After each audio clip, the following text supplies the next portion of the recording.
Hello everyone, this is Chantal from Gluten-Free-Cooking123.com, and today I'm going to show you how to make falafel. So first of all, don't mind this big pot, it has our dinner in it. I'm making some chili and for the freezer as well. I have here a bunch of parsley. You'll also need a bunch of cilantro, but I don't have that right now. So I'm just going to use parsley. I wish I had cilantro, that would add great flavor to the falafel. So I have this already washed. I'm going to just make sure there aren't any yellow leaves or anything else that's not cilantro in here. And what I have is just curly leaf cilantro. I would have preferred if I had flat leaf parsley, not cilantro.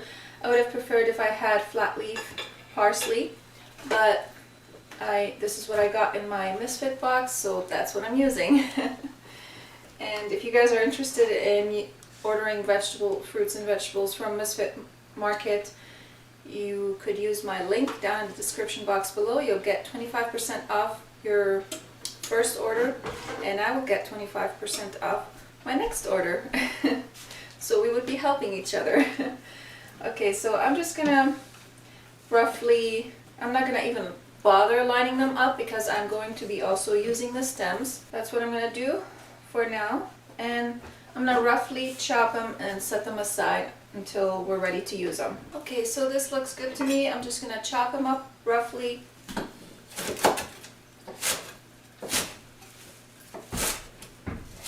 Like this.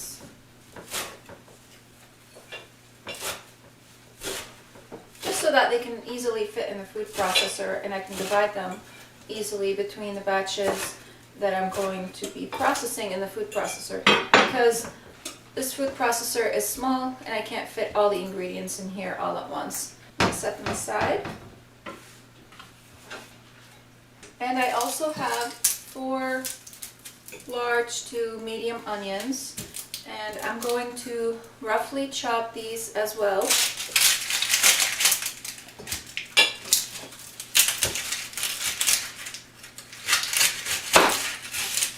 Now, when you are making falafel, you want to make a large amount, even if you're just one person, because making it is really, making the falafel dough is sort of a hassle, and I just like to have it ready on hand whenever we want to eat it. So I make a large batch and I freeze it into small baggies of whatever portion that we have.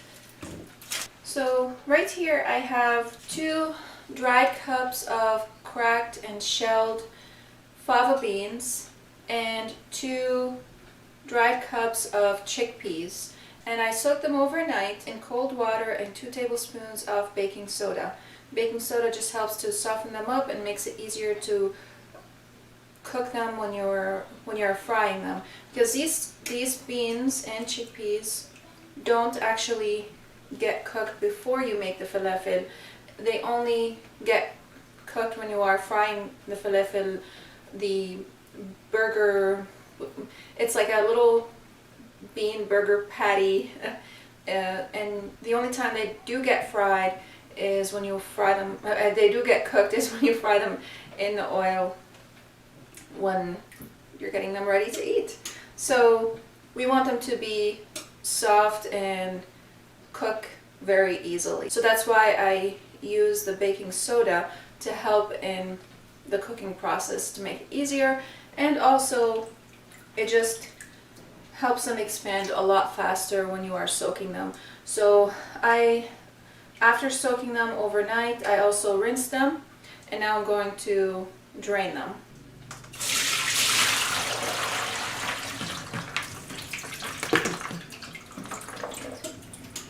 Now, if you don't know what fava beans are, they are a broad bean. They have a red shell covering.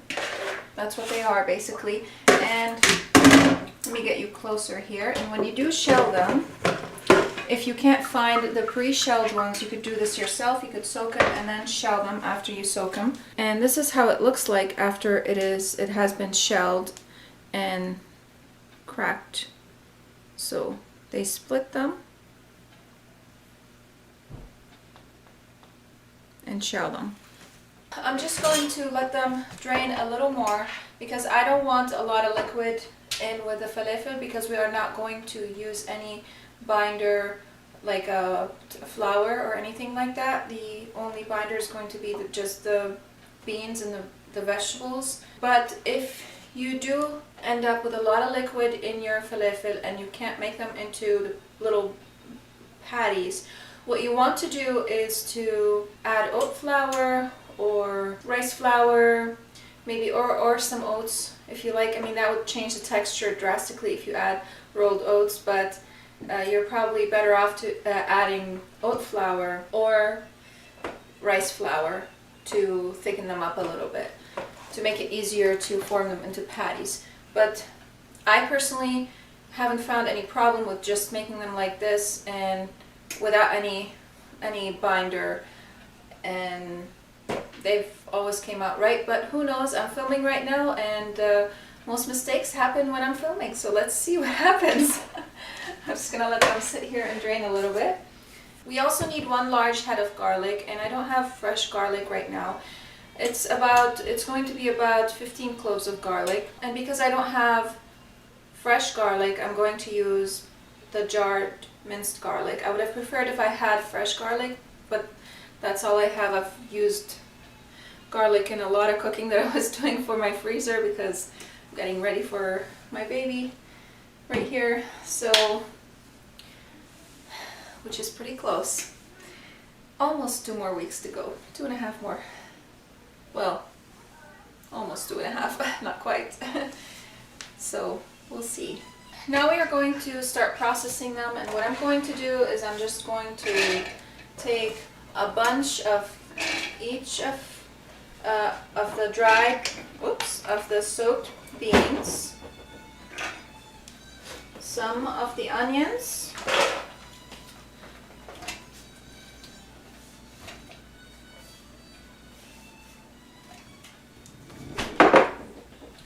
some parsley. If I had cilantro, I would be putting cilantro in here as well.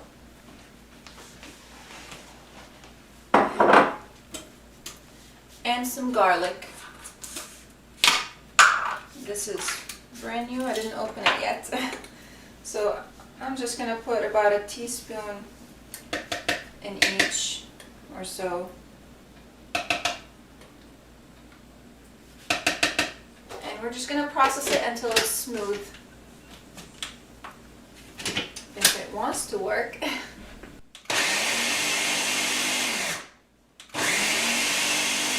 And while it's doing this, not while it's running, every now and then just take a butter knife or a spatula and go around just to make sure that everything mixes in really well and gets processed really well, because, well, my food processor isn't very good at this because it's very small. I wish I had a bigger one. Maybe that will be the next thing for my birthday, for my next birthday, that or a plant. So I think it reached the consistency that I want it. Let me just show you before I continue, because it's gonna take me a while to finish this whole bunch with this little food processor here.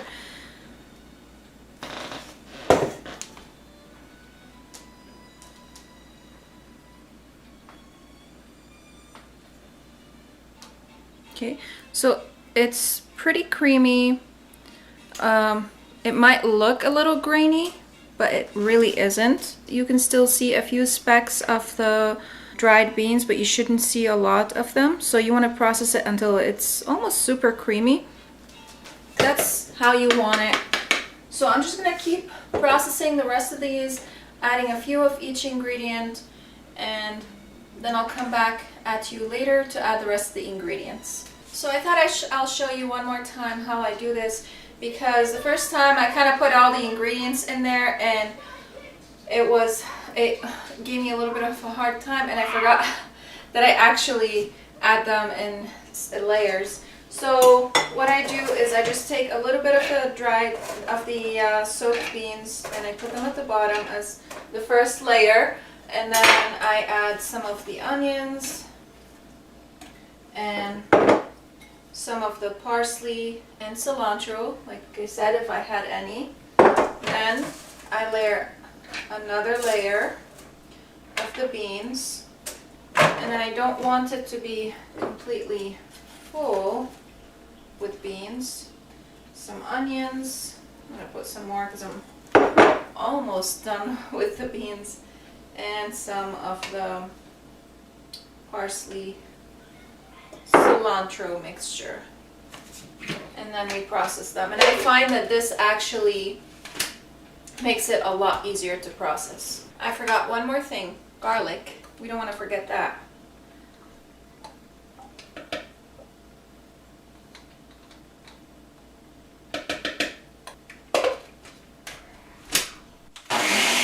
So I processed all of the ingredients, and now we are going to add the seasonings. This amount, we need 3 teaspoons of salt, or according to your taste. You could also skip the salt if you don't want to add salt, but I think it adds a great flavor. 2 tablespoons ground coriander.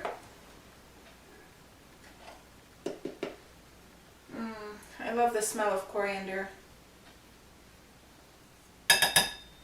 2 tablespoons ground cumin.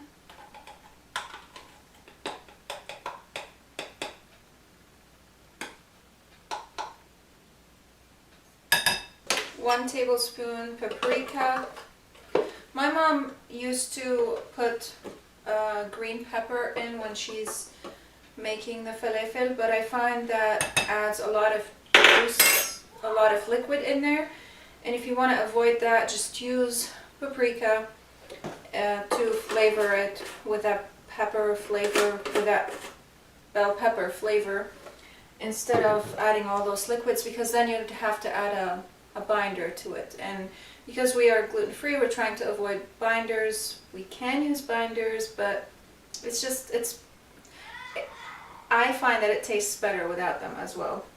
1 teaspoon black pepper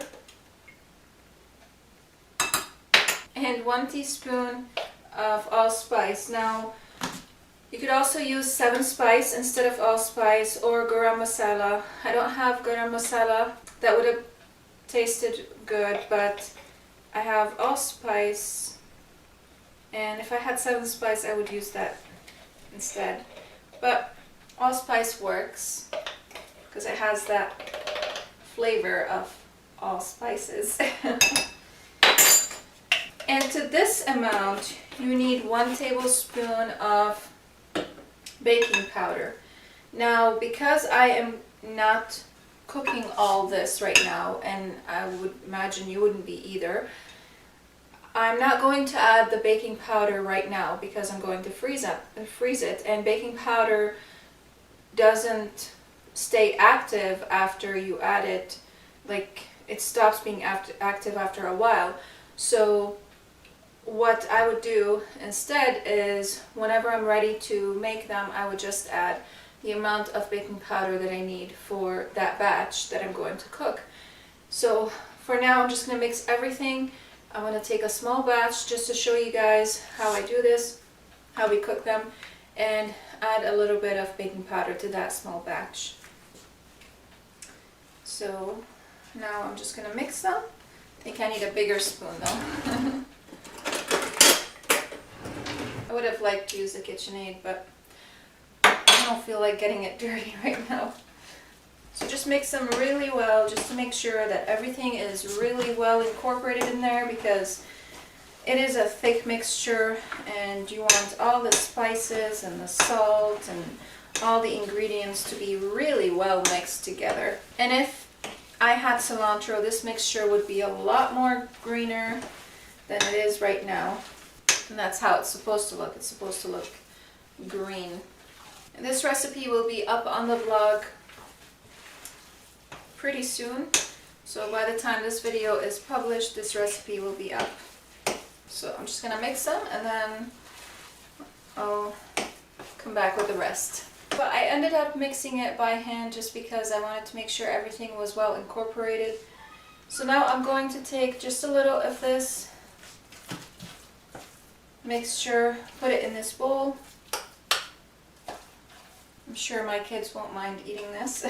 And add about a teaspoon, half a teaspoon of baking powder to it. And again, mix it really well. Should have had my oil preheating already. Totally forgot to do that. If you do end up with like a few chunks of the beans here and there, tiny little chunks, that's okay. It's not a big deal, but you do want it to be well blended and creamy. It's kind of like an ice cream consistency, but it's not going to look like ice cream. Now I'm going to grab another spoon and put it right here, and I'll show you why soon. So now we are waiting for the oil to get hot, and to test if the oil is hot, what I like to do is just take a little bit and drop it in there, and if I see bubbles, that means it's hot, but I don't see that right now. So we're just going to wait a little more. I'm going to raise the temperature actually on medium-high just to speed up the process, and then and then once it reaches the temperature that I like, I'll reduce the heat and we'll come back to it. So I believe my oil is sort of hot, so what I'm going to do is I'm going to start shaping these little patties of falafel. And now there is a tool for this, but I don't like to use that tool. I find it cumbersome and things just stick to it all the time. So instead what I do is I take 2 spoons, regular eating spoons, and I just kind of shape the dough here on one of the spoons by kind of doing this. I don't know if you guys can see. I'll try again closer to you. And then I take the edge of the spoon and I kind of just slide it in right there. So let me bring it a little closer and try this again. So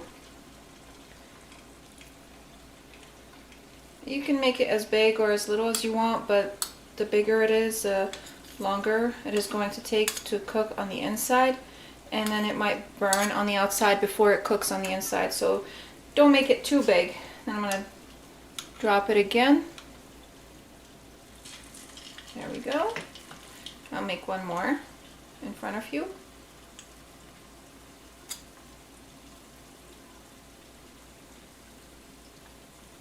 I hope you guys can see well. The lighting is kind of changing on me here because it is in the afternoon. I couldn't start earlier today. Okay. So I'm just going to keep doing this until they're all gone. And I learned this technique from my dad. He would be doing this and my mom would be fishing them out from the frying pan. Falafel has become so popular that it's now all over the world and almost everyone knows this dish. And there are mixes that come in the Lebanese stores and Arabic stores ready for you to make, but they have gluten in them. And I like my mix better too, on top of that. With some taratur, which I have, that's basically tahini sauce, and the video for the tahini sauce will be coming up in the next video, and you will see it in the next video. So you serve it with tahini sauce, some chopped parsley, some turnip pickles, and hot pepper pickles, and some tomatoes, and you put all these things in a wrap, and it just tastes absolutely amazing. And I understand why people are obsessed with falafel and why it has traveled all over the world, just because it is an amazing dish. But when I was growing up in Lebanon, I didn't think it was that amazing. I mean, I liked it, but it wasn't like, oh, falafel. And then when I came here and I wasn't able to like go to the store and buy a wrap, it made it that much more amazing. So let me just show you the inside of the falafel. It's hot because it was in hot oil, obviously. So as you open it, this is how it looks like. And like I said before, because I don't have cilantro, it's not as green as it would have been. It would be more greener. It would be greener than this. So as you can see, it's so good. And I have here the tahini sauce, or taratur, that's what we call it. And you want it to be kind of this consistency because you are going to be putting it in a wrap. If you like it to be a little runnier, go ahead and make it runnier. But and I will also have the recipe for that, for the tahini sauce and for the falafel up on my blog. So I'm just gonna dip this in some of the sauce and have it like this. I would love to have some turnip pickles right now, but I don't have any. I have some radish pickles.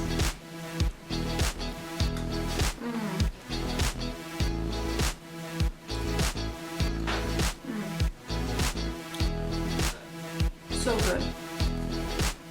I think I'm gonna dip the other half.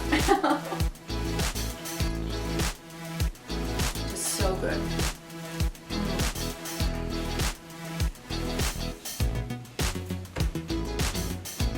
You guys should definitely try this recipe. I hope you like this video. I hope you learned something new. And if you are new to this channel, hit the subscribe button and the bell to receive notifications of whenever I upload new videos so that you can learn how to make gluten-free food, delicious gluten-free food, and Mediterranean food as well. And also, if you like this video, hit the like button so that other people can see these videos so that they can also learn how to make gluten-free food and Mediterranean food, and share it with your friends and family as well. So thank you guys so much for watching, and I'll see you again in the next episode.